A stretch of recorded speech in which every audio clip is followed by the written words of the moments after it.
ये डायनासोर अपने मुंह से खेत जोत रहा था। घर में कुल 55 हिस्से का खेत था। जब पानी देने का समय आया तो सीधे मुंह से ही सिंचाई करने लगा। उत्पादन बढ़ाने के लिए डायनासोर पति पत्नी ने 3 अंडे दिए। सबसे बड़ी बेटी एक चंचल और प्यारी बच्ची थी जो जन्मते ही माँ की पीठ पर चढ़कर फिसल पट्टी खेलने लगी। दूसरा बेटा शरारती था, अभी अंडे से बाहर भी नहीं निकला था कि मस्ती करने लगा और लकड़ी से पिता के टखनों पर वार करने लगा। आखिरी अंडा काफी बड़ा दिख रहा था।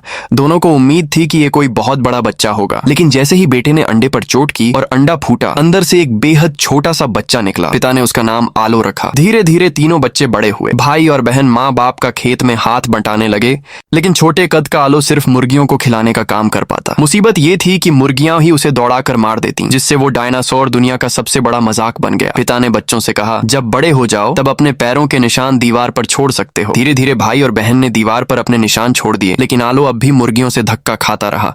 यहाँ तक कि भाई भी उसे परेशान करता था। एक दिन पिता ने देखा कि अनाज चोरी हो गया है, तो उन्होंने आलो को जिम्मेदारी दी कि वह अनाज के गोदाम की रखवाली करे और एक जाल भी बना दिया। उन्होंने कहा, अगर कोई जंगली आदमी पकड़े तो उसे डंडे से मार देना, बस गोदाम की रक्षा कर लो, फिर तुम्हारा पैर का निशान दीवार पर होगा। पैर का निशान पाने के लिए आलो ने हामी भर दी। वह अकड़ते हुए गश्त लगाने लगा। तभी दूर जाल फंसा। आलो डरते डरते पास पहुंचा तो देखा कि एक छोटा जंगली लड़का पकड़ा गया है। वो डर से गोल होकर बैठ गया। सिर्फ डंडा उठाकर मारना था, लेकिन जब उसने देखा कि लड़का फांसी जैसे फंसने से मरने वाला है तो उसका दिल पसीज गया और उसने उसे छोड़ दिया। लड़के ने धन्यवाद देना चाहा, लेकिन आलो डरकर गिर पड़ा। तभी पिता आ गए और देखकर नाराज हो गए कि आलो ने लड़के को छोड़ दिया। बेटे का डर दूर करने के लिए पिता ने उसे साथ लेकर पीछा करने का फैसला किया। पीछा करते करते बारिश शुरू हो गई। जंगली लड़के के पैरों के निशान मिटने से पहले पिता ने कदम तेज किए, लेकिन मुड़कर देखा तो आलो थककर रुक गया था। पिता ने बेटे को घर ले जाने का सोचा, लेकिन लौटते वक्त नदी में बाढ़ आ गई और तेज पानी का सैलाब उनकी ओर बढ़ा। बेटे की जान बचाने के लिए पिता ने उसे ऊंचाई पर धकेल दिया, लेकिन खुद बह गए। पिता के जाने के बाद माँ ने सारा बोझ उठा लिया। आलो माँ को मेहनत करते नहीं देख सका तो उसने खेत के काम में हाथ बंटाना शुरू किया। एक दिन मक्का बटोरते हुए उसने फिर उसी जंगली लड़के को चोरी करते देखा। इस बार वह बहुत गुस्सा हुआ, क्योंकि उसे लगा कि उसी लड़के की वजह से उसके पिता मरे। वह पीछा करने लगा, लेकिन दोनों घर के पास की नदी में गिर गए और बहकर पहाड़ों के भीतर पहुंच गए। जब आलो जागा तो लड़का उसे देख रहा था। वह गुस्से में उसे भगा दिया और नदी के रास्ते घर जाने का निश्चय किया। भूख लगने पर उसने जंगली फल खाने की सोची, लेकिन गिर पड़ा और एक बड़ी चट्टान के नीचे दब गया। कितनी भी कोशिश की वह निकल नहीं पाया और हार मान बैठा। अगले दिन जब वह जागा तो पाया कि उसका पैर आजाद हो चुका है और आसपास छोटे छोटे पैरों के निशान हैं। ध्यान से देखा तो समझ आया कि यह उसी जंगली लड़के की मदद है। इस समय आलो भूख से बेहाल था और ऊपर से बारिश भी हो रही थी। उसने अपने लिए एक झोंपड़ी बनाने की कोशिश की, लेकिन सफल नहीं हुआ। जानवर तमाशा देखने लगे। तभी झाड़ियों में हलचल हुई।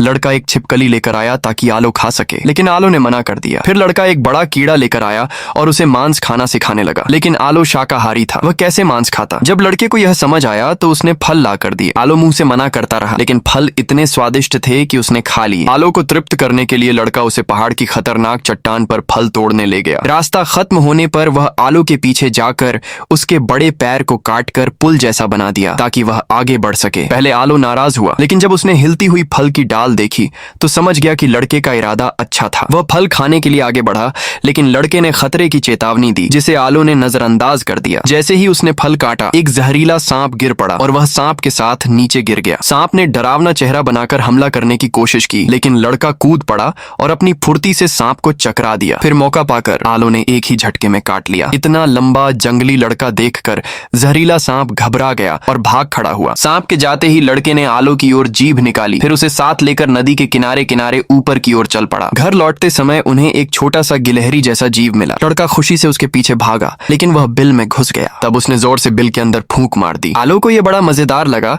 और उसने भी फूंक मारी, लेकिन ताकत कम होने से कुछ हुआ नहीं। दोनों ने मिलकर फूंक मारो गिलहरी निकालो का खेल शुरू कर दिया। इतनी सारी गिलहरियां देखकर आलो डर गया और किनारे भागा, लेकिन एक छोटी गिलहरी ने पीछे से हमला कर दिया। घबराहट में वह पानी में गिर गया। तैरना न जानने वाला आलो डूबने ही वाला था कि लड़का तुरंत पानी में कूदा और उसे तैरना सिखा दिया। पानी से बाहर निकलने पर उन्हें लगा कुछ गड़बड़ है। ध्यान से देखा तो शरीर पर पानी के झोंक चिपके थे। दोनों डरकर भाग गए। थोड़ी दूर पर उन्हें सड़े हुए फलों का ढेर मिला। आलो खुशी से खाने लगा और लड़के को भी ऑफर किया, लेकिन इससे दोनों को फूड पॉइजनिंग हो गई और उन्हें भ्रम होने लगा। पता नहीं कितनी देर बाद वे ठीक हुए। रात में दोनों झील किनारे आराम करने लगे। आलो ने घास से जुगनुओं को इकट्ठा किया और उड़ते हुए जुगनुओं को देखते हुए घर की याद में 5 सदस्यों का आकार टहनियों से बनाकर उसके चारों ओर एक घेरा बनाया। लड़के ने समझते हुए 3 सदस्यों का आकार बनाया और घेरा खींचा। फिर उसने सबसे लंबी 2 टहनियां गिराकर मिट्टी में दबा दी। असल में लड़का अनाथ था। ये देखकर आलो ने भी पिता का प्रतीक बनी टहनी मिट्टी में दबा दी। लड़का पास आकर आलो को सांत्वना देने लगा, जैसे कह रहा हो कि वह उसकी भावना समझता है। अगले दिन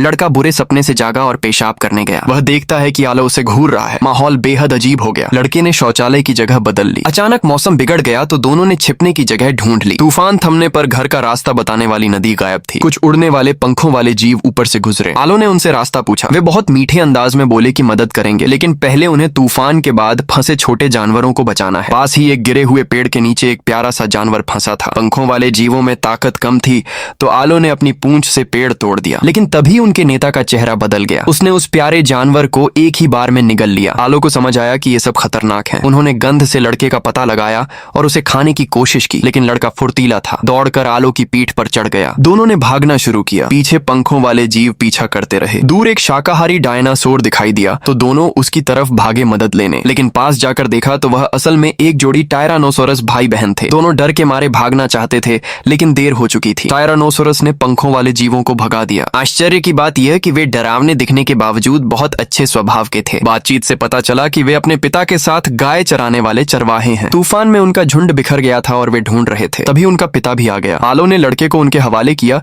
और गायें ढूंढने में मदद करने को तैयार हो गया। लड़के ने अपनी तेज सूंघने की क्षमता से गाय की गंध पकड़ी और उन्हें रास्ता दिखाया। जल्द ही उन्होंने झुंड ढूंढ लिया, लेकिन वे कुछ खूंखार रैप्टर के कब्जे में थे। उन्हें भगाने के लिए टायरानोसोरस ने आलो और लड़के को चारा बनाने का प्लान किया। आलो को गरजने को कहा गया, लेकिन वह आवाज नहीं निकाल पाया। लड़के ने मदद की और रैप्टर उनका पीछा करने लगे। तभी टायरानोसोरस आकर उनसे भिड़ गए और जीत गए। शुक्रिया अदा करने के लिए उन्होंने आलो और लड़के को रात भर रोक लिया। बातचीत में आलो ने सीखा कि डर पर काबू पाया जा सकता है और ताकतवर भी कभी कभी डरते हैं। सुबह झुंड को लौटाने से पहले आलो को बिखरे हुए झुंड को इकट्ठा करने का काम दिया गया। उसने हिम्मत जुटाई, जोर से दहाड़ लगाई और अपनी पूंछ से गायों को इकट्ठा कर दिया। फिर उन्होंने टायरानोसोरस से विदा ली और नदी के रास्ते घर की ओर चल दिए। बस 2 पहाड़ पार करने पर वे घर पहुंच सकते थे। आसमान से मूसलाधार बारिश होने लगी। तभी वह पंखों वाले दानव फिर से पीछा करने लगे। इस बार उन्होंने छोटे वनवासी को आलो की पीठ से छीन लिया। आलो ने पूरी ताकत से छोटे वनवासी को पकड़ने की कोशिश की, लेकिन फिर भी उसे बचा नहीं सका। आलो को एक दानव ने धक्का देकर खाई से नीचे गिरा दिया। अच्छी बात यह रही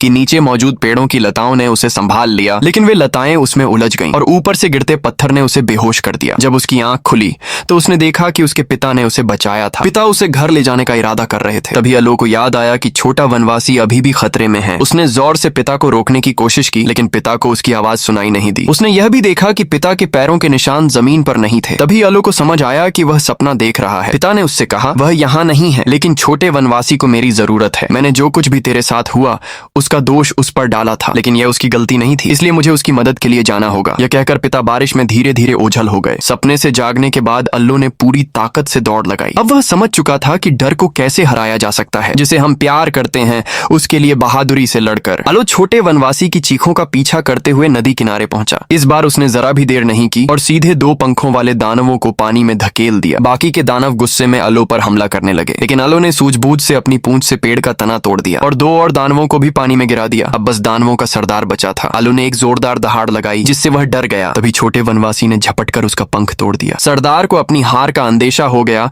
और वह भागने लगा, लेकिन आलो ने फेंके हुए लकड़ी के टुकड़े से उसे मार गिराया। उसी समय पहाड़ से तेज बाढ़ आ गई। छोटा वनवासी बहने ही वाला था। तभी आलो ने पिता की तरह आगे बढ़कर उसे बचाने की ठान ली। तेज बहाव ने दोनों को नदी में बहा दिया। आगे एक ऊंचा झरना था। आलो पूरी ताकत से छोटे वनवासी की ओर तैरने लगा। आखिरी पल में उसने उसे अपनी बाहों में लेकर बचा लिया। आलो उसके मुंह से पानी निकालने ही वाला था कि छोटा वनवासी होश में आ गया। अब दोनों के बीच गहरी दोस्ती हो चुकी थी। गांव का खेत नजदीक था। वे पहाड़ी से नीचे उतरने ही वाले थे कि अचानक कुछ और वनवासी आ गए। छोटा वनवासी आखिरकार अपने साथियों से मिल गया। उसे इतना खुश देखकर आलो ने अकेले ही जाने का फैसला किया, लेकिन छोटा वनवासी हमेशा की तरह उसकी पीठ पर चढ़ गया। जाहिर है वह उसके साथ चलना चाहता था। मन में भारी उदासी होते हुए भी आलो ने उसे धीरे से पीछे धकेला और जमीन पर एक गोला बना दिया। इसका मतलब था कि अब छोटे वनवासी को अपना परिवार मिल गया है और उसे उनके साथ ही रहना चाहिए। तभी छोटे वनवासी ने उसकी बात समझ ली। वह दौड़कर आलो से लिपट गया। दोनों की आंखों से आंसू बहने लगे। वे समझ चुके थे कि बिछड़ना भी जीवन के सफर का एक अहम पड़ाव है। इसके बाद छोटा वनवासी अपने साथियों के साथ घर चला गया और आलो भी अपने घर लौट आया। माँ, भाई और बहनें उसका इंतजार कर रहे थे। घर लौटकर आलो सचमुच बड़ा हो चुका था। पहले का डरपोक अब बहादुर और मजबूत बन चुका था। उसने अपनी पैरों की छाप दीवार पर छोड़ दी। अब वह एक सच्चा जवान बन चुका था।